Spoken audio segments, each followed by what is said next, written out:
paasa léegi saa yi ba commencé di ñàngal. non ñàngalu ma de walaay déglu dama lay déglu kay fi mu ne nii ñàngalu ma. waaw mais 17 heures.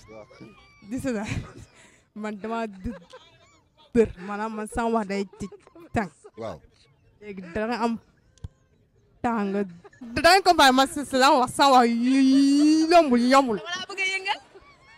boo yëngalee rek xaar yëkkaay de. ndax boo meree da ngay gën a dër. mami bàyyi nga ni dama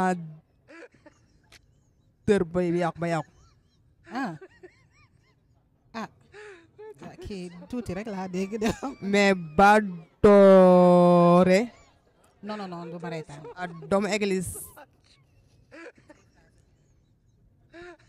déjà léegi nga église. non dama baal ma dama ko tàmm rek. ok d'accord. tey Sénégal toll na tey foo xam ne